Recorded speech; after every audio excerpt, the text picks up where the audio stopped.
To the students. आजच्या लेक्चरमध्ये जे आहे ते आपल्याला बेसिक स्ट्रेन जी आहे ती कोणाची जास्त आहे कोणाची कमी आहे म्हणजेच कंपॅरिझन जे आहे ते बेसिसिटीच्या बाबतीत आपल्याला बघायचं आहे. मी आता इथे पहिलं कंपॅरिझन जे मेन्शन करतो आहे ते आहे अल्कॅनामाइन आणि अमोनिया. ओके, कुठलाही जर अल्केनामाइन असेल ओके आणि त्याच्यानंतर अमोनिया असेल तर याच्यामध्ये बेसिक कॅरेक्टर कोणाचं जास्त असेल तर ते जे आहे ते आपल्याला इथे कंपॅरिझन बघायचं आहे. ओके, तर आता याच्यामध्ये जे आहे पहिले आपण बेसिसिटी जी आहे ती पहिले जनरल डिस्कस करू. ओके, तर आपण पहिले बेस कशाला म्हणत असतात. ओके, असे सबस्टन्सेस जे स्वतःजवळची लोन पेअर जी आहे ती डोनेट करत असतात. ओके, त्याला काय कन्सिडर करत असतात, बेस कन्सिडर करत असतात. The substances which have the tendency to lose the lone pair of electron, okay, and have the tendency to form the coordinate bond, they are called as a base. Okay, generally जे आहे ते आपण असे जे आहे ते बेसिसिटीला define करत असतो. ओके, मग आता याच्यामध्ये जे आहे आपण अमाइन मध्ये हा एक पॉइंट बघितलेला आहे, basic character of amine. Okay, तर आता याच्यामध्ये जे आहे ते अमाइन बेसिक कॅरेक्टर शो करत असतात. का शो करत असतात, कारण अमाइन मध्ये नायट्रोजन वर जी आहे ती तिथे लोन पेअर प्रेझेंट असते आणि नायट्रोजन जो आहे तो स्वतःची लोन पेअर जी आहे ती सहजासहजी देत असतो आणि दुसऱ्या एखाद्या सबस्टन्स सोबत जो आहे त्या lone pair through coordinate bond form करत असतो. म्हणून आपण जे आहे ते त्याला बेस कन्सिडर करत असतो. म्हणून लेविस ऍसिड बेस थेअरीनुसार अमाइनला जे आहे ते त्याला लेविस बेस म्हणत असतात. बरोबर आहे, मी हा पॉइंट तुम्हाला सांगितलेला आहे. त्याचबरोबर अमाइन जो आहे तो बेसिक कॅरेक्टर शो करतो. ओके, तर त्याला लॉरी ब्रॉन्स्टेड बेस म्हणत असतात. का लॉरी ब्रॉन्स्टेड बेस म्हणत असतात, कारण अमाइनची रिॲक्शन जर आपण कशासोबत केली, ऍसिड सोबत केली तर ऍसिड पासून जो आहे तो काय करत असतो, प्रोटॉन ऍक्सेप्ट करत असतो. ओके, म्हणून जे आहे त्याला आपण लॉरी ब्रॉन्स्टेड बेस म्हणत असतो. या दोनही गोष्टींना जर तुम्हाला इथे प्रूफ बघायचा असेल तर आता याच्यामध्ये जे आहे ते आपण असं म्हणू शकतो, इथे RNH2 आहे. बरोबर आहे, अमाइन आहे. आता याची रिॲक्शन जर आपण एखाद्या इलेक्ट्रॉन डिफिशियंट स्पीसीज सोबत केली, ओके, इलेक्ट्रॉन डिफिशियंट स्पीसीज सोबत केली म्हणजे जे आहे ती H पॉझिटिव्ह आयन सोबत जर रिॲक्शन केली तर आता याच्यामध्ये जे आहे इथे काय फॉर्म होणार. ओके, इथे जो फॉर्म होणार, इथे नायट्रोजनवर लोन पेअर आहे. ओके, तर हा नायट्रोजन जो आहे तो इलेक्ट्रॉन डिफिशियंट स्पीसीजला जो आहे तो स्वतःजवळची लोन पेअर देणार. ओके, आणि त्याच्यानंतर जे आहे ते कोऑर्डिनेट बॉन्ड फॉर्मेशन जे आहे ते तिथे घडून आणणार. ओके, आणि त्याच्यानंतर जो आहे तो तिथे अल्किल अमोनियम आयन जो आहे तो फॉर्म होणार. ओके, म्हणून इथे काय म्हणू शकतो, असं हा जो आहे अमाइन जो आहे तो स्वतःजवळची लोन पेअर जो आहे तो इलेक्ट्रॉन डिफिशियंट स्पीसीजला देऊन राहिलेला आहे आणि कोऑर्डिनेट बॉन्ड फॉर्मेशन घडून आणून राहिलेला आहे. म्हणून आपण याला काय म्हणू शकतो, लेविस बेस म्हणू शकतो. मग जो इथे कंपाऊंड फॉर्म होणार तो अशा प्रकारचा असेल R. Okay, NH3. ओके, नायट्रोजननी लोन पेअर दिली म्हणून याच्यावर चार्ज कुठला असेल, पॉझिटिव्ह असेल. ओके, आता याच्यामध्ये जो आहे तो इथे तुम्हाला जो आहे तर अशा प्रकारचा कंपाऊंड मिळालेला आहे. तर याला म्हणणार आपण alkyl ammonium. Okay, alkyl ammonium ion जो आहे तो इथे फॉर्म झालेला आहे. पण या केसमध्ये काय झालेलं आहे, नायट्रोजननी स्वतःची लोन पेअर दिलेली आहे इलेक्ट्रॉन डिफिशियंट स्पीसीजला आणि काय घडून आणलेलं आहे, कोऑर्डिनेट बॉन्ड फॉर्मेशन जे आहे ते तिथे घडून आणलेलं आहे. म्हणजे इथे नायट्रोजनला असे दोन हायड्रोजन, ते आपण असे समजा मेन्शन केले तरी चालेल. ओके, असे दोन हायड्रोजन आणि हा जो आहे तिसरा H पॉझिटिव्ह आयन जो आहे तो त्याला अटॅच झालेला आहे. Okay, coordinate bond through. म्हणून मी तिथं काय दिलं होतं, RNH3, नायट्रोजनवर चार्ज पॉझिटिव्ह. ओके, तर इथे जो आहे तो इथे काय फॉर्म झालेला आहे, कोऑर्डिनेट बॉन्ड फॉर्म झालेला आहे. ओके, म्हणून हा काय आहे, अमाइन काय आहे तो तिथे लेविस बेस आहे. ओके, आता याची रिॲक्शन जर आपण एखाद्या ऍसिड सोबत जर केली, ओके, मग आता याच्यामध्ये RNH2 आहे, नायट्रोजनवर लोन पेअर आहे. ओके, त्याची रिॲक्शन जी आहे ती हायड्रोजन हॅलाइड सोबत केली. ओके, आता इथे जो आहे तो कुठलाही मिनरल ऍसिड जो आहे तो इथे असू शकतो. ओके, आता इथे जो आहे तुम्ही HCl घेऊ शकता. Okay, hydrochloric acid, hydrobromic acid, hydroiodic acid, कुठलाही जो आहे तो तुम्ही इथे मेन्शन करू शकता. ओके, मग आता या अमाइनची रिॲक्शन याच्यासोबत केली, ऍसिडची जी टेंडन्सी असते ती काय असते, acid have the tendency to lose H positive ion. Okay, मग आता हा जो ऍसिड आहे तो मोनोबेसिक ऍसिड आहे. काय आहे? मोनोबेसिक ऍसिड आहे. तो स्वतःजवळचा एकच H पॉझिटिव्ह आयन देऊ शकतो, म्हणून मी मोनोबेसिक ऍसिड म्हटलेला आहे त्याला. मग आता हा जो मोनोबेसिक ऍसिड आहे याची रिएक्शन जर अमाइन सोबत जर केली तर मला सांगा इथे काय फॉर्म होणार. तर इथे ऍसिडची रिएक्शन हा बेसिक कंपाऊंड आहे, बेस सोबत केली तर ऑब्विसली इथे प्रोडक्ट काय मिळेल? साल्ट मिळेल. ओके, मग आता हा जो नायट्रोजन आहे तो काय करणार? ऍसिड जवळून H पॉझिटिव्ह आयन जो आहे तो स्वतःकडे ओढून घेणार. ओके, तो प्रोटॉन ऍक्सेप्टर म्हणून वर्क करणार तिथे. मग जो प्रोडक्ट मिळेल तो कुठला मिळेल तुम्हाला? RNH3. ओके, नायट्रोजननी लोन पेअर दिली म्हणून चार्ज पॉझिटिव्ह, आणि याचं डिसोसिएशन झाल्यानंतर काय मिळणार इथे? H पॉझिटिव्ह आणि त्याच्यानंतर X निगेटिव्ह. ओके, आणि हा जो H पॉझिटिव्ह आयन आहे, प्रोटॉन आहे ऍसिड पासून मिळालेला, तो या लोन पेअर थ्रू नायट्रोजनला अटॅच झाला. ओके, आणि हा जो X निगेटिव्ह आहे ते positive negative force of attraction मुळे इथे असा जो आहे तो प्रेझेंट असेल. ओके, म्हणजे इथे काय फॉर्म झालेला आहे? अल्किल अमोनियम हॅलाइड जो आहे, अल्किल अमोनियम हॅलाइड जो आहे तो इथे फॉर्म झालेला आहे. साल्ट फॉर्मेशन जे आहे ते इथे घडून आलेलं आहे. मग या दोन्ही केसेस वरून मी तुम्हाला ह्या केसेस अगोदर सुद्धा सांगितलेले आहे, पण आपल्याला आता इथे कंपॅरेटिव्हली जे आहे ते बेसिक कॅरेक्टर जे आहे ते बघायचं आहे. त्याच्यासाठी जे आहे हा पॉईंट मला इथे रिपीट करावा लागला. लक्षात आलं असेल तुम्हाला, इथे अमाइन जे आहे ते काय करत असतात? इलेक्ट्रॉन डिफिशियंट स्पीसीजला स्वतःची लोन पेअर डोनेट करत असतात, आणि कोऑर्डिनेट बॉन्ड जो आहे, कोऑर्डिनेट बॉन्डलाच म्हणत असतात डेटिव्ह बॉन्ड. ओके, आणि डेटिव्ह बॉन्ड फॉर्मेशन घडून आणत असतात, म्हणून त्याला काय म्हणत असतात? लेविस बेस म्हणत असतात. ओके, लेविस बेस म्हणत असतात. मग आता याच्यामध्ये जे आहे हा एक पॉइंट मी तुम्हाला सांगितला होता. आता त्याच्यानंतर आता याच्यामध्ये मिनरल ऍसिड सोबत रिएक्शन केलेली आहे.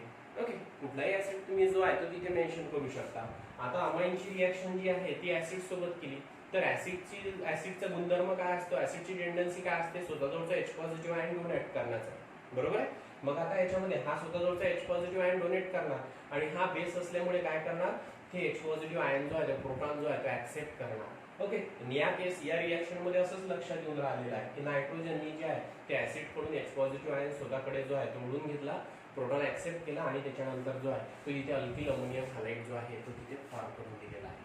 ओके, मग आता हा काय आहे? प्रोटॉन ऍक्सेप्टर आहे, बरोबर आहे. जे ऍसिड पासून प्रोटॉन ऍक्सेप्ट करत असतात त्याला काय म्हणत असतात? लारी ब्रान्स्टेड बेस म्हणत असतात. ओके, म्हणजेच इथे जे आहे ते आपण इथे बेसिक कॅरेक्टर जे आहे ते अशा प्रकारे जे आहे ते मेन्शन केलं होतं, राईट. आणि त्याच्यासाठी मी रिएक्शन सुद्धा घेतल्या होत्या. त्याची रिएक्शन जी आहे ती मोनोबेसिक ऍसिड सोबत, डायबेसिक ऍसिड सोबत, याला मी प्रूफ सुद्धा दिलेले आहे, बरोबर आहे. पण आता आपल्याला मेन फोकस कशावर करायचा आहे? इथे कुठला एखादा अल्काना अमाइन असेल आणि त्याच्यानंतर अमोनिया असेल. ओके, तर या दोघांमध्ये जे आहे ते बेसिक कॅरेक्टर कोणाचं जास्त असेल? कारण दोनही केसमध्ये जर बघितलं, अल्काना अमाइन जरी असेल तर नायट्रोजनवर लोन पेअर आहे, आणि अमोनिया जरी बघितलं तर नायट्रोजनला 3 हायड्रोजन आणि नायट्रोजनवर एक लोन पेअर आहे. मग दोघांकडे लोन पेअर आहे, दोघंही स्वतःची लोन पेअर डोनेट करू शकतात, मग दोनही बेस आहे. पण बेसिक कॅरेक्टर कोणाचं जास्त असेल? ओके, अमोनियाचं जास्त असेल की अल्कॅनामाइनचं जास्त असेल, ते आपल्याला जे आहे ते इथे क्लिअर आउट करायचं आहे. ओके, आता याच्यामध्ये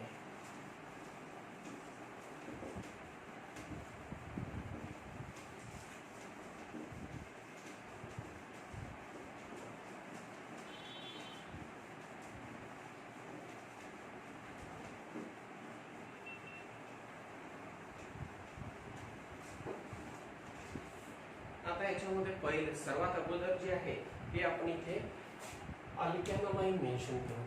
ओके, RNH.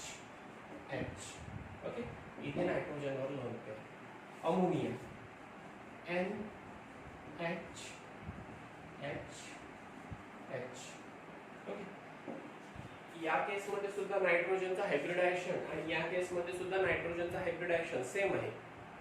ओके, इथे nitrogen sp3 state of hybridisation state मध्ये प्रेझेंट आहे, आणि इथे सुद्धा नायट्रोजन जो आहे तो sp3 state of hybridisation state मध्ये जो आहे तो तिथे प्रेझेंट आहे. म्हणजे दोघांचा हायब्रिडायझेशन सारखा आहे. फक्त इथे तुम्हाला अल्कॅनामाइन मध्ये काय इथे चेंज दिसून राहिलेला आहे? अल्कॅनामाइन मध्ये इथे जो अल्किल ग्रुप आहे, इथे नायट्रोजनला अल्किल ग्रुप अटॅच आहे, आणि इथे जे आहे नायट्रोजनला सर्व H अटॅच आहे. ओके, इथे 2 हायड्रोजन आहे, एक अल्किल ग्रुप आहे, इथे 3ही हायड्रोजन जे आहे ते तिथे अटॅच आहे. ओके, मग आता याची रिएक्शन जर आपण प्रोटॉन सोबत केली, H पॉझिटिव्ह आयन सोबत केली,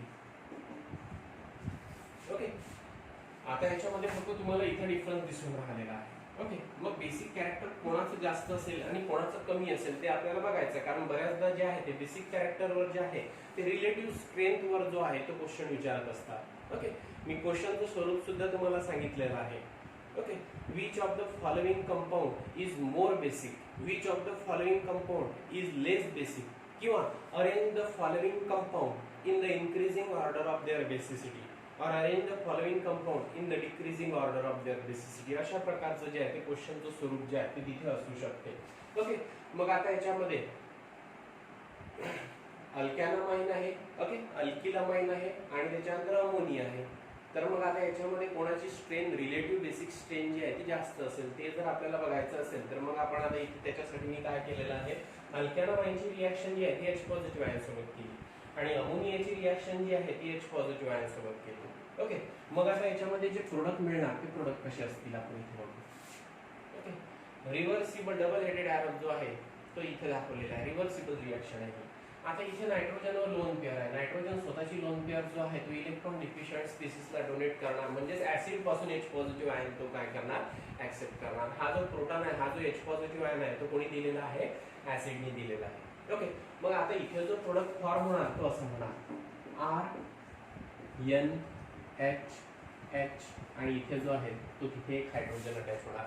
नायट्रोजनने स्वतःची लोन पेअर दिली. ओके, आणि डेटिव्ह बॉन्ड फॉर्मेशन जे आहे ते घडून आणलं. आता इथे नायट्रोजनवर चार्ज कुठला असेल, पॉझिटिव्ह. काय फॉर्म झालेला आहे, अल्किल. ओके, नायट्रोजननी 4 बॉन्ड फॉर्म केलेला आहे, नायट्रोजनवर पॉझिटिव्ह चार्ज आहे, नायट्रोजननी स्वतःची लोन पेअर दिली म्हणून अमोनियम आणि पॉझिटिव्ह चार्ज आहे म्हणून अल्किल अमोनियम आयन फॉर्म झालेला आहे, alkyl ammonium ion. Okay, alkyl ammonium ion जो आहे तो इथे फॉर्म झालेला आहे. या केसमध्ये इथे सुद्धा नायट्रोजनवर लोन पेअर आहे, नायट्रोजन स्वतःची लोन पेअर जी आहे ती देणार. ओके, दिल्यानंतर जो आहे तो तिथे H पॉझिटिव्ह आयन जो आहे तो नायट्रोजनला अटॅच होणार. आता इथे अल्किल अमोनियम आयनच्या ऐवजी काय तयार होणार, अमोनियम आयन तयार होणार. त्याचं स्ट्रक्चर जे आहे HNH आणि हा इथे चौथा हायड्रोजन. ओके, नायट्रोजननी लोन पेअर दिली, नायट्रोजनवर चार्ज कुठला, पॉझिटिव्ह. इथे अल्किल अमोनियम आयन फॉर्म झालेला आहे. ओके, आणि इथे जो आहे तो अमोनियम आयन फॉर्म झालेला आहे. बरोबर आहे. दोघांनी काय केलेलं आहे, इथं बेसिक कॅरेक्टर शो केलेलं आहे. असं का म्हणू शकतो मी, कारण दोनही केसमध्ये नायट्रोजननी स्वतःची लोन पेअर डोनेट केलेली आहे, कोऑर्डिनेट बॉन्ड फॉर्मेशन घडून आणलेलं आहे.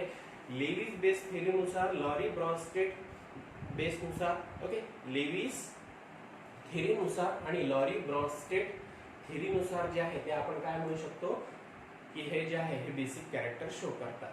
ओके, कारण ते इलेक्ट्रॉन डिफिशियंट स्पीसीजला लोन पेअर पण देऊ शकतात, कोऑर्डिनेट बॉन्ड पण फॉर्म करू शकतात, त्याचबरोबर जे आहे ते ऍसिड पासून प्रोटॉन सुद्धा जे आहे ते ऍक्सेप्ट करून राहिलेले आहे. म्हणून दोनही कंपाऊंड काय आहे, बेसिक कंपाऊंड आहे, बेसिक कॅरेक्टर जे आहे ते शो करतात. ओके, पण आता बेसिक कॅरेक्टर जे आहे अल्कॅनामाइनचं जास्त असेल की अमोनियाचं जास्त असेल. ओके, तर आता याच्यामध्ये जे आहे इथे बघा, या केसमध्ये हा जो आहे हा अल्कॅनामाइन आहे. अल्कॅनामाइनचं बेसिक कॅरेक्टर जास्त असेल. ओके, आणि अमोनियाचं बेसिक कॅरेक्टर जे आहे ते कमी असेल. आता रिझन काय त्याला, म्हणून मी इथे हायलाइट करून ठेवलेलं आहे. अल्कॅनामाइन मध्ये नायट्रोजनला काय अटॅच असतो, अल्किल ग्रुप अटॅच असतो. ओके, अल्किल ग्रुप काय आहे, इलेक्ट्रॉन डोनेटिंग ग्रुप आहे. काय आहे, इलेक्ट्रॉन डोनेटिंग ग्रुप आहे. तो जो आहे तो इलेक्ट्रॉन देण्याचं काम करत असतो. ओके, मग आता याच्यामध्ये इथे नायट्रोजनला अल्किल ग्रुप अटॅच असल्यामुळे हा जो आहे ते अनशेअर पेअर ऑफ इलेक्ट्रॉन जे आहे, आता या बॉन्ड मधले जे इलेक्ट्रॉन जे आहे तो कोणाकडे पुश करणार, नायट्रोजनकडे. असं सुद्धा म्हणू शकता, नायट्रोजनची इलेक्ट्रोनिगेटिव्हिटी जी आहे ते अल्किल ग्रुप मधल्या कार्बन पेक्षा जास्त असल्यामुळे तो इलेक्ट्रॉन स्वतःकडे उडू शकतो. किंवा असं म्हटलं तरी चालेल की नायट्रोजनला अटॅच असलेला अल्किल ग्रुप जो आहे तो इलेक्ट्रॉन डोनेटिंग ग्रुप आहे, तो स्वतःजवळचे इलेक्ट्रॉन जे आहे तो तिथे नायट्रोजनकडे जो आहे तो पुश करणार. ओके, मग आता इथे जर अल्किल ग्रुप अटॅच असेल तो काय करणार, इलेक्ट्रॉन डोनेटिंग नेचर त्याचं शो करणार आणि शो केल्यानंतर इझिली इलेक्ट्रॉन जो आहे तो नायट्रोजनकडे पुश करणार. मग नायट्रोजनकडे अवेलेबल असलेली लोन पेअर जो आहे तो इझिली देऊ शकणार. ओके, अल्टिमेटली जे आहे त्याचं बेसिक कॅरेक्टर त्याचं बेसिक कॅरेक्टर काय असेल, जास्त असेल. आणि काय तयार होणार, अल्किल अमोनियम आयन. आणि हा जो अल्किल अमोनियम आयन आहे हा स्टॅबिलाइज होत असतो. कशामुळं? Due to the dispersal of positive charge by the plus I effect of R group. Okay, आपल्याला माहित आहे इंडक्टिव्ह इफेक्ट माहिती आहे आपल्याला. ओके, तर त्याच्यामध्ये plus I effect minus I effect. Okay, मी अगोदर तुम्हाला बेसिक मध्ये जे आहे इंडक्टिव्ह इफेक्ट जे आहे इलेक्ट्रोमेरिक इफेक्ट जे आहे ते शिकवलेले आहे. बरोबर आहे. मग आता याच्यामध्ये इथे इलेक्ट्रोनिगेटिव्हिटी डिफरन्स आहे, इथे इंडक्टिव्ह इफेक्ट जो आहे तो तिथे यूज होणार. ओके, आता याच्यामध्ये जे आहे हा जो आर आहे हा आर का आहे? अल्किल ग्रुप आहे, इलेक्ट्रॉन डोनेटिंग ग्रुप आहे. तो काय करत असतो? इलेक्ट्रॉन देण्याचं काम करत असतो. मग तो अनशेअर इलेक्ट्रॉन जो आहे तो काय करणार? पुश करण्याचं काम करणार. पुश केल्यानंतर नायट्रोजन जो आहे तो स्वतःजवळची लोन पेअर काय करू शकणार? इझिली देऊ शकणार. इझिली दिल्यानंतर काय फॉर्म होणार? अल्किल अमोनियम आयन फॉर्म होणार. आणि हा जो अल्किल अमोनियम आयन आहे हा जो आहे हा स्टॅबिलाइज होत असतो. कशामुळे? Due to the dispersal of positive charge. Okay, which due to the dispersal of positive charge of plus R plus I effect of that alkyl group. Okay, हा जो अल्किल ग्रुप आहे हा अल्किल ग्रुप काय करत असतो?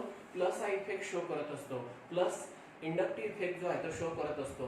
त्याच्यामुळे जे आहे ते इथे हा जो अल्किल अमोनियम आयन जो आहे तो फॉर्म होत असतो तो तिथे स्टॅबिलाइज होऊन जातो. ओके, आता याच्यामध्ये या केसमध्ये तसं नाही आहे. इथे नायट्रोजनला जे आहे ते इथे काय अटॅच आहे? तीनही हायड्रोजन अटॅच आहे. ओके, त्याच्यामुळे इथे इलेक्ट्रॉन डोनेटिंग ग्रुप नायट्रोजनला अटॅच नसल्यामुळे नायट्रोजन लोन पेअर देणार. ओके, पण या केसमध्ये जो आहे याची देण्याची टेंडन्सी जी आहे ती जास्त असेल. या केसमध्ये तो देणार पण याची टेंडन्सी जी आहे ती लोन पेअर देण्याची काय असेल? कमी असेल. कशामुळं? कारण इथे नायट्रोजनला प्लस आय इफेक्ट शो करणारा जो आहे तो तिथे ग्रुप अटॅच नाहीये, म्हणजेच नायट्रोजनला डायरेक्टली अल्किल ग्रुप जो आहे तो अटॅच नाहीये.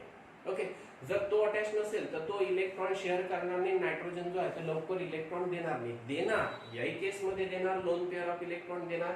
याही केसमध्ये जे आहे ते लोन पेअर ऑफ इलेक्ट्रॉन देणार. पण इथली tendency lone pair of electron देण्याची काय असेल? जास्त असेल. इथली टेंडन्सी काय असेल? कमी असेल. ओके, कारण इथे काय आहे? असा ग्रुप नायट्रोजनला अटॅच आहे की जो काय शो करत असतो? प्लस आय इफेक्ट जो आहे तो शो करत असतो, प्लस इंडक्टिव्ह इफेक्ट जो आहे तो शो करत असतो. म्हणजेच इलेक्ट्रॉन डोनेटिंग नेचर जे आहे तिथे शो करत असतो. असा ग्रुप त्याला अटॅच आहे, इथे अटॅच नाहीये. ओके, त्याच्यामुळे जो आहे इथे प्लस आय इफेक्ट जो आहे तो नसल्यामुळं ओके याचं बेसिक कॅरेक्टर काय असेल? थोडं कमी असेल. आणि याचं बेसिक कॅरेक्टर काय असेल? जास्त असेल. मग आता याच्यामध्ये मी इथं जे व्हर्सेस मेन्शन केलं होतं आता इथे जे आहे ते मी असं मेन्शन करू शकतो, the basic character of alkanamine is more than that of the ammonia. Okay, reason जे आहे ते सिम्पली तुम्ही काय म्हणू शकता की अल्कॅनामाइन मध्ये नायट्रोजनला जो आहे तो तिथे अल्किल ग्रुप अटॅच असतो, इलेक्ट्रॉन डोनेटिंग ग्रुप अटॅच असतो, जो काय शो करत असतो? प्लस आय इफेक्ट जो आहे तो शो करत असतो. आणि त्याची रिॲक्शन जर आपण ऍसिड सोबत जर केली तर तो त्या ऍसिड पासून प्रोटॉन ऍक्सेप्ट करत असतो आणि काय फॉर्म करत असतो? अल्किल अमोनियम आयन जो आहे तो फॉर्म करत असतो. आणि अल्किल अमोनियम आयन जो फॉर्म झालेला आहे तो जो आहे तो काय होत असतो? स्टॅबिलाइज होत असतो. कशामुळे? Due to the dispersal of positive charge. Okay, of plus I effect of that R group. Okay, R म्हणजेच इथे अल्किल ग्रुप. ओके, मग आता याच्यामध्ये म्हणजे फैलाव होऊन राहिलेला आहे, डिस्पर्सल होऊन राहिलेला आहे. म्हणजे कसं? हा इलेक्ट्रॉन देऊन राहिलेला आहे याला, मग हा स्वतःची लोन पेअर जो आहे तो पुढच्याला देऊन राहिलेला आहे. ओके, इथं टेंडन्सी काय आहे? देण्याची काय आहे? जास्त आहे. ओके, म्हणजे आता एखाद्या वेळेस समजा फॉर एक्झाम्पल जर म्हणायचं असेल, ओके, आपल्याला एखाद्या व्यक्तीला किंवा सर्व लोकांना मास्क वाटप करायचं आहे आता समजा चिखलीमध्ये. ओके, तर आपल्याकडे जे आहे ते 1000 मास्क जे आहे ते अवेलेबल आहे. त्या 1000 मास्क वाटप करण्यासाठी आपण जर तिथे एकच व्यक्ती ठेवला तर तो जो आहे तो 1000 मास्क वाटप करणार, पण त्याला लागणारा वेळ जो आहे तो काय असेल? तिथे जास्त असेल. पण 1000 मास्क आपल्याला वाटायचे आहे पण आपल्याकडे व्यक्ती जे आहे ते 10 आहेत. ओके, किंवा त्याच्यानंतर 10 किंवा 15 आहेत किंवा 20 आहेत. मग अशा वेळेस आपण काय करू शकतो? अगोदरच्या केसमध्ये एकच व्यक्ती असल्यामुळे तो एकाच जागी थांबू शकत होता. ओके, किंवा त्याला दुसऱ्या जागी जायसाठी सर्व इकडे एकट्यालाच फिरावं लागत होतं. पण आता या केसमध्ये काय होणार, जे 10 व्यक्ती आहे एक मेन स्पॉटवर थांबणार, बाकी जे आहे बाकीचे जे व्यक्ती जे आहे ते फैलाव घेतील इन द सेन्स त्यांचं डिस्पर्सल होणार इन द सेन्स जे आहे ते वेगवेगळ्या दिशेला जे आहे ते जातील, वेगवेगळ्या चौकात जे आहे ते थांबतील. त्याच्यामुळे आणि त्याचबरोबर जे 1000 क्वांटिटी आहे ती डिस्ट्रीब्यूट होणार. ओके, प्रत्येकाकडे जे आहे ते आपण सारखे जर दिले आणि प्रत्येक जण वेगवेगळ्या स्पॉटवर जर उभे केले तर ते जे आहे ते लवकर जे आहे ते वाटप करतील. बरोबर आहे. मग आता याच्यामध्ये जे आहे इथे काय तुम्हाला दोघांमध्ये काय डिफरन्स जाणवून राहिलेला आहे, तर याच्यामध्ये आपण असं म्हणू शकतो पहिल्या केसमध्ये जे आहे ते तिथे देणाऱ्या व्यक्तींची संख्या जास्त होती. ओके, दुसऱ्या केसमध्ये देणाऱ्या व्यक्तींची संख्या जी आहे ती कमी होती. मग इथं सेम जे आहे ते आपण इथे असं म्हणू शकतो की याच्यामध्ये देणाऱ्या ग्रुपची संख्या आहे. ओके, आणि इथे जो आहे इथं देणारा ग्रुप जो आहे इलेक्ट्रॉन डोनेटिंग ग्रुप जो आहे तो डायरेक्टली नायट्रोजनला अटॅच नाहीये. म्हणजे मग तुम्ही आता असं म्हणू शकता जर आता इथे नायट्रोजनला कुठलाही जर अल्किल ग्रुप अटॅच असेल आणि अमोनिया असेल, ओके, आणि या दोघांमध्ये जर तुम्हाला बेसिक कॅरेक्टर बघायचं असेल तर अशा वेळेस तुम्ही बेसिक कॅरेक्टर कोणाचं जास्त आहे असं डायरेक्टली म्हणू शकणार, अल्कॅनामाइनचं. कोणापेक्षा? अमोनियापेक्षा. ओके, कारण इलेक्ट्रॉन डोनेटिंग ग्रुप जे आहे तो ते जे आहे ते ऍसिड इलेक्ट्रॉन डोनेटिंग ग्रुप जर अटॅच असेल नायट्रोजनला आणि तो जो अल्कॅनामाइन आहे तो जर ऍसिड सोबत रिॲक्ट झाला तर त्याच्यापासून जो आहे जो आयन तयार होत असतो तो स्टॅबिलाइज होत असतो. Okay, due to the dispersal of positive charge of inductive effect of that R group. Okay, त्याच्यामुळे जे आहे त्याचं बेसिक कॅरेक्टर काय असतं, जास्त असतं. आणि इथे तर तसा विषयच नाहीये. ओके, इथे नायट्रोजनकडे जे आहे ते अल्किल ग्रुप अटॅच नसल्यामुळे जो आहे तो बेसिक कॅरेक्टर शो करणार, पण त्याची टेंडन्सी जी आहे ती लोन पेअर डोनेट करण्याची काय असणार, कमी असणार. ओके, म्हणून याचं बेसिक कॅरेक्टर जे आहे ते कमी असेल, याचं बेसिक कॅरेक्टर जे आहे ते काय असेल, जास्त असेल. ओके, आलं लक्षात इथे. तर हा जो आहे हा पहिला पॉईंट. दुसऱ्या पॉईंटमध्ये आपण जे आहे कोणाचं बेसिक कॅरेक्टर कमी कोणाचं बेसिक कॅरेक्टर जास्त म्हणजेच आपण स्ट्रेन जे आहे ते बेसिक स्ट्रेन जे आहे ते बघून राहिलेलं आहे. आता याच्यामध्ये आपण जे आहे ते अरिलमाइन घेऊ. ओके, आणि त्याच्यानंतर जे आहे अमोनिया याची कंपॅरिझन करू. ठीक आहे, हे लक्षात आलं असेल. हे व्यवस्थित मेन्शन करून ठेवा तुमच्याकडे.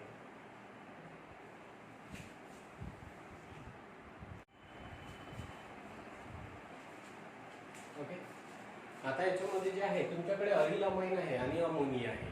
ओके, कुठलाही अरिलमाइन. आता इथे याच्यामध्ये जो आहे मी इथं अमिनो बेन्झीन, ओके, म्हणजेच ॲनालिन जो आहे तो इथे घेतलेला आहे. कुठलाही जो आहे इथे अरिलमाइन असेल आणि अरिलमाइन असेल आणि अमोनिया असेल तर या दोघांमध्ये बेसिक कॅरेक्टर कोणाचं जास्त असेल कोणाचं कमी असेल हे जर आपल्याला इथं बेसिसिटी रिलेशनशिप बघायचं असेल तर आपल्याला जे आहे ते तिथे नेमकं जे आहे ते अरिलमाइन मध्ये काय घडून येत असतं ते बघावं लागेल. ओके, आता याच्यामध्ये जो आहे अरिलमाइन मी इथे जो आहे तो इथे ॲनालाइन घेतलेला आहे. बरोबर आहे. आता या ॲनालिन मध्ये नायट्रोजन जो आहे तो डायरेक्टली बेन्झीन रिंगला अटॅच आहे आणि नायट्रोजनकडे लोन पेअर अवेलेबल आहे. बरोबर आहे. आणि त्याच्यानंतर आता याच्यामध्ये समजा अमोनिया आहे NH3, इथे नायट्रोजनवर जे आहे ते लोन पेअर अवेलेबल आहे. तर आपण जनरल कन्सेप्ट नुसार काय म्हणू शकतो, याच्याकडे लोन पेअर आहे, हा स्वतःची लोन पेअर जी आहे ते डोनेट करू शकतो, बेसिक कॅरेक्टर शो करू शकतो. इथे आपण काय म्हणू शकतो, हा बेसिक कॅरेक्टर शो करतो कारण स्वतःची लोन पेअर जी आहे ती डोनेट करू शकतो. बरोबर आहे. पण आता या केसमध्ये बघा, जर एखादा ग्रुप रिंगला अटॅच असेल आणि रिंगची रिॲक्टिव्हिटी जर वाढवत असेल बेन्झीन रिंग पेक्षा तर अशा ग्रुपला जे आहे ते काय म्हणत असतात, ऍक्टिव्हेटिंग ग्रुप म्हणत असतात. आणि असे ग्रुप जे रिंगला अटॅच असेल, ओके, आणि रिंगला अटॅच असल्यानंतर रिंगची रिॲक्टिव्हिटी जी आहे ती कमी करत असेल बेन्झीन रिंग पेक्षा तर त्याला डिॲक्टिव्हेटिंग ग्रुप म्हणत असतात. बरोबर आहे. मग आता याच्यामध्ये जे आहे हा NH2 ग्रुप जो आहे हा काय आहे, इलेक्ट्रॉन डोनेटिंग ग्रुप आहे. ओके, ऍक्टिव्हिटी इन अर्थ पॅरा डायरेक्टिंग ग्रुप आहे. ओके, आता नायट्रोजनकडे इथे लोन पेअर अवेलेबल आहे पण ही लोन पेअर जी आहे ते तिथे H पॉझिटिव्ह आयनला किंवा प्रोटॉनला देण्यासाठी जी आहे ती यूज होत नसते. ती लोन पेअर जी आहे ती तिथे रेझोनन्स मध्ये जी आहे ती इन्व्हॉल्व्ह होत असते. ओके, मग आता याच्यामध्ये जे आहे आता तुम्ही असं म्हटलं तरी चालेल की इथे जे आहे इथे नायट्रोजनला कुठलाही अरिल ग्रुप अटॅच नाहीये, नायट्रोजनवर लोन पेअर आहे, नायट्रोजन स्वतःची लोन पेअर देणार, बेसिक कॅरेक्टर शो करणार, याचं बेसिक कॅरेक्टर जे आहे ते जास्त आहे. ओके, याचं बेसिक कॅरेक्टर जे आहे ते कमी आहे, हा बेसिक कॅरेक्टर शो करत नाही. का शो करत नाही, कारण इथे नायट्रोजनला अटॅच असलेली लोन पेअर जी आहे ती तिथे प्रोटॉनला देण्यासाठी जी आहे ते तिथे यूज होत नसते. ती जी लोन पेअर आहे ती लोन पेअर एंगेज असते. ॲरोमॅटिक रिंगला अटॅच असल्यामुळे नायट्रोजन ती लोन पेअर जी आहे ती कशामध्ये इन्व्हॉल्व्ह होत असते, रेझोनन्स मध्ये जे आहे ते तिथे इन्व्हॉल्व्ह होत असते.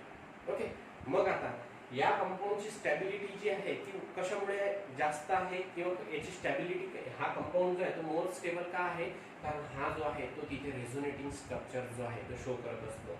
More will be the resonating structure, greater will be the stability. General relation जे आहे ते आपल्याला माहितीच आहे. मग आता याच्यामध्ये बघा, इथे नायट्रोजनवर लोन पेअर आहे, नायट्रोजन जे आहे ते स्वतःची लोन पेअर जी आहे ती इथे डिलोकलाइज करणार. ओके, मग आता इथले जे पाय बॉन्डेड इलेक्ट्रॉन आहे ते इथे शिफ्ट होणार. ओके, मग आता याचं जे इक्विव्हॅलंट स्ट्रक्चर आहे ते अशा प्रकारचं तयार होणार. ओके, इथे चार्ज कुठला आहे ना, निगेटिव्ह, कारण या बॉन्ड मध्ये दोन्ही इलेक्ट्रॉन जे आहे ते इथे जे आहे ते डिलोकलाइज झालेले आहे. आता इथे नायट्रोजनला दोन हायड्रोजन अटॅच आहे, नायट्रोजननी लोन पेअर दिली आणि इथे काय फॉर्म झालेला आहे, डबल बॉन्ड. मग नायट्रोजननी लोन पेअर दिली, याच्यावर चार्ज कुठला असेल, पॉझिटिव्ह, आणि हे जे बाकीचे बॉन्ड जे आहेत ते ॲज इट इज असेच प्रेझेंट असतील. ओके, म्हणजे ही लोन पेअर कशामध्ये इन्व्हॉल्व्ह होऊन राहिलेली आहे, डिलोकलायझेशन मध्ये जे आहे ती तिथे इन्व्हॉल्व्ह होऊन राहिलेली आहे. ओके, आता त्याच्यानंतर जे आहे याचं जे आहे ते नेक्स्ट रेझोनेटिंग स्ट्रक्चर जे आहे ते आपण इथे काढू शकतो. इथले जे पाय बॉन्डेड इलेक्ट्रॉन आहे, ओके, निगेटिव्ह चार्ज म्हणजे पाय बॉन्डेड इलेक्ट्रॉन, ते जे आहे ते इथे शिफ्ट होणार. ओके, मग इथले जे पाय बॉन्डेड इलेक्ट्रॉन आहे ते इथे शिफ्ट होणार. ओके, मग याचं जे इक्विव्हॅलंट स्ट्रक्चर आहे ते असं फॉर्म होणार. इथे चार्ज कुठला आहे ना, निगेटिव्ह. ओके, हा निगेटिव्ह चार्ज म्हणजे दोन इलेक्ट्रॉन इथे शिफ्ट होणार, इथे काय तयार होणार, डबल बॉन्ड. इथे काय, इथे ऑलरेडी काय प्रेझेंट आहे, डबल बॉन्ड. नायट्रोजननी जी आहे ती स्वतःची लोन पेअर दिलेली आहे. ओके, त्याच्यावर चार्ज कुठला आहे, पॉझिटिव्ह. ठीक आहे, आता याच्यामध्ये जो आहे तो इथे कुठल्या पोझिशनला जो आहे तो पॉझिटिव्ह निगेटिव्ह चार्ज जो आहे तो फॉर्म झालेला आहे, इथे पॅरा पोझिशनला. इथे जो आहे तो ऑर्थो पोझिशनला निगेटिव्ह चार्ज जो आहे तो फॉर्म झालेला आहे. म्हणूनच हे असा ग्रुप जर रिंगला अटॅच असेल, हा ग्रुप जर रिंगला अटॅच असेल तर येणारा इलेक्ट्रोफाइल हा ऑर्थो आणि पॅरा पोझिशनलाच अटॅच होत असतो, म्हणून याला ऑर्थो पॅरा डायरेक्टिंग ग्रुप जो आहे ते आपण म्हणणार. ओके, मग आता त्याच्यानंतर याचं जे आहे ते नेक्स्ट इक्विव्हॅलंट स्ट्रक्चर जे आहे ते आपण असं काढू शकणार. इथले जे इथला जो निगेटिव्ह चार्ज आहे तो इथे शिफ्ट होणार. ओके, हे जे पाय बॉन्डेड इलेक्ट्रॉन आहे ते इथे शिफ्ट होणार. राईट, मग आता त्याच्यानंतर नेक्स्ट रेझोनेटिंग स्ट्रक्चर जे आहे ते तुम्हाला इथे अशा प्रकारचं मिळणार. ओके, इथे चार्ज तयार होणार निगेटिव्ह. ओके, हा निगेटिव्ह चार्ज इथे डिलोकलाइज झाला म्हणजे इथे तयार होणार डबल बॉन्ड. इथे काय आहे, डबल बॉन्ड आहे, इथे डबली बॉन्डेड नायट्रोजन. ओके, त्याला अटॅच आहे दोन हायड्रोजन, त्याच्यावर चार्ज आहे पॉझिटिव्ह. ओके,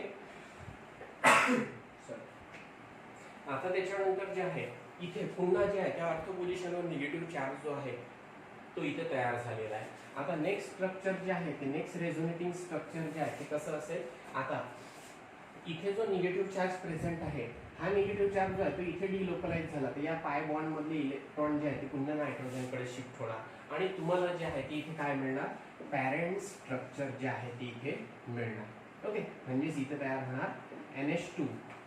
ओके, इथले पाय बॉन्डेड इलेक्ट्रॉन जे आहे ते इथे शिफ्ट होणार म्हणजेच नायट्रोजनवर पुन्हा काय तयार होणार, लोन पेअर, आणि हा निगेटिव्ह चार्ज इथे जो आहे इथे डिलोकलाइज झाला तर डबल बॉन्ड तयार होणार आणि बाकी पोझिशनला इथे जो आहे डबल बॉन्ड प्रेझेंट आहे. ओके, मग आता हे आणि हे जे आहे हे काय आहे, सारखे स्ट्रक्चर आहे. ओके, आणि हे सर्व काय आहे, रेझोनेटिंग स्ट्रक्चर आहे. ओके, पॅरेंट स्ट्रक्चर तुम्हाला इथे फायनली मिळालं. पण या केसवरून, या रेझोनेटिंग स्ट्रक्चरवरून तुमच्या काय लक्षात आलं की नायट्रोजन जवळ अवेलेबल असलेली लोन पेअर जो आहे तो इझिली जो आहे तो एखाद्या ऍसिड मधल्या प्रोटॉनला जो आहे तो तिथे देऊ शकत नाही. ओके, कारण नायट्रोजनवर अवेलेबल असलेली जी लोन पेअर आहे ती तिथे एंगेज आहे. ओके, आणि ती कशामध्ये इन्व्हॉल्व्ह होऊन राहिलेली आहे, तिथे डिलोकलायझेशन मध्ये जे आहे ती इन्व्हॉल्व्ह होऊन राहिलेली आहे, डिलोकलाइज होऊन राहिलेली आहे. आणि त्याच्यापासून काय तयार होऊन राहिलेले आहे, अमाईनचे जे आहे, अरिल अमाईनचे, ॲनालिनचे जे आहे ते रेझोनेटिंग स्ट्रक्चर वेगवेगळे जे आहे, कॅनॉनिकल स्ट्रक्चर जे आहे ते फॉर्म होऊन राहिलेले आहे. त्याच्यामुळे त्या कंपाऊंडची स्टॅबिलिटी काय होऊन राहिलेली आहे, वाढून राहिलेली आहे. ओके, म्हणून याच्या जवळची लोन पेअर जी आहे, अरिल अमाईन मध्ये नायट्रोजनवर प्रेझेंट असलेली लोन पेअर जी आहे ती तिथे अवेलेबल नसते. ओके, H पॉझिटिव्ह आयनला देण्यासाठी. ओके, म्हणजेच हा लोन पेअर जो आहे तो स्वतःजवळची लवकर जी आहे ती इलेक्ट्रॉन डिफिशियंट स्पीसीजला जो आहे तो देऊ शकत नाही, म्हणून याचं बेसिक कॅरेक्टर जे आहे ते काय असेल, कमी असेल. कारण हा जो आहे हा स्वतःची लोन पेअर जी आहे ती कशामध्ये इन्व्हॉल्व्ह करत असतो, तिथे डिलोकलायझेशन मध्ये इन्व्हॉल्व करत असतो. ओके, मग इथे तुमच्या लक्षात आलं असेल. मग आता याच्यामध्ये अरिल अमाइन असेल आणि अमोनिया असेल, तर या दोघांमध्ये जर कुठलाही अरिल अमाइन असू शकतो बरं. ओके, तर या दोघांमध्ये जर बघितलं तर बेसिक कॅरेक्टर कोणाचं जास्त असेल? अमोनियाचं. ओके, आता जसं आता हा अमोनिया आहे, त्याची रिॲक्शन आपण कशासोबत केली? प्रोटॉन सोबत केली. ओके, ऍसिड मधल्या H पॉझिटिव्ह आयन सोबत केली, तर इथे काय फॉर्म होणार? अमोनियम आयन जो आहे, सॉरी NH4 नायट्रोजनवर चार्ज पॉझिटिव्ह अमोनियम आयन जो आहे तो फॉर्म होणार. म्हणजे हा काय करणार? स्वतःची लोन पेअर जो आहे तो इलेक्ट्रॉन डिफिशियंट स्पीसीजला जे आहे ती देणार. ओके, आणि ऍसिड पासून प्रोटॉन ऍक्सेप्ट करणार. पण या केसमध्ये तसं होऊ शकत नाही. का होऊ शकत नाही लक्षात आलं? ओके, पण स्ट्रॉंगली ऍसिडिक कंडिशन असेल, जसं मी तुम्हाला आता नायट्रेशन रिॲक्शन आपण बघितली होती. ओके, इलेक्ट्रोफिलिक सबस्टिट्यूशन रिॲक्शन मध्ये जे आहे ते आपण काय बघितलं होतं तिथे? Nitration reaction. तर नायट्रेशन रिॲक्शन मध्ये जो आहे तो मेटा प्रोडक्ट आपण तिथे फॉर्म केलेला होता. ओके, तर मेटा प्रोडक्ट जो फॉर्म केलेला होता, आता याच्यामध्ये जे आहे ते त्याने बेसिक कॅरेक्टर जे आहे, असं मला म्हणायचंच नाही आहे की हा बेसिक कॅरेक्टर शोच करत नाही. ओके, हा शो करतो, पण कंपॅरेटिव्हली जर बघितलं तर अमोनियापेक्षा कमी शो करतो. ओके, कारण जर स्ट्रॉंगली ऍसिडिक कंडिशन असेल तर अशा वेळेस जो आहे हा जो अरिल अमाइन आहे, हा जो ऍनेलिन आहे, तो ऍसिड कडून काय करणार? H पॉझिटिव्ह आयन जो आहे तो ऍक्सेप्ट करणार. ओके, आणि काय तयार करणार? तिथे ॲनिलिनियम आयन जो आहे तो फॉर्म करणार, जे आपण नायट्रेशन रिॲक्शन मध्ये जे आहे ते बघितलेलं आहे. तुमच्याकडे नोट डाऊन केलेलं असेल, लिहिलेलं असेल. ओके, पण जनरली जर बघितलं, ओके, स्ट्रॉंगली ऍसिडिक कंडिशन असेल तरच तसं होणार. ओके, पण स्ट्रॉंगली ऍसिडिक कंडिशन नसेल आणि मग तुम्हाला या दोघांची जर कंपॅरेटिव्हली जर बेसिसिटी विचारली असेल, तर अशा वेळेस जो आहे तो काय करणार? त्याची लोन पेअर जी आहे ती तिथे डिलोकलायझेशन मध्येच इन्व्हॉल्व करणार. ओके, रेझोनन्स मध्ये जी आहे ती इन्व्हॉल्व करणार आणि त्याच्यानंतर वेगवेगळे रेझोनेटिंग स्ट्रक्चर फॉर्म केल्यानंतर त्याची स्टॅबिलिटी ऑटोमॅटिकली काय होणार? तिथे वाढणार. ओके, त्याच्यामुळे याची लोन पेअर जी आहे ती एंगेज असल्यामुळं आणि इझिली अवेलेबल नसल्यामुळे याचं बेसिक कॅरेक्टर जे आहे ते काय असेल? कमी असेल, आणि याचं बेसिक कॅरेक्टर काय असेल? जास्त असेल. ओके, म्हणजेच आता याच्यामध्ये जे आहे इथं असं वरती रिलेशन दाखवलेलं आहे. लक्षात आलं? व्यवस्थित जे आहे ते तिथे नोट डाऊन करून ठेवा.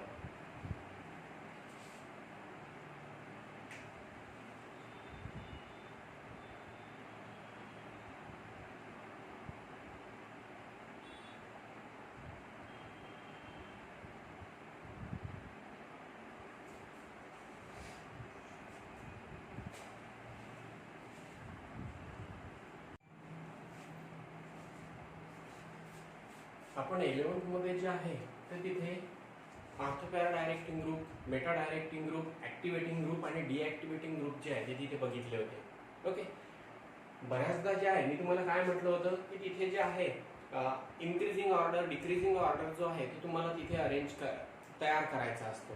ओके, बेसिसिटीच्या बाबतीत. तर मग अशा वेळेस जे आहे ते एक मी जनरल पॉईंट जो तुम्हाला सांगतोय तो लक्षात ठेवायचा.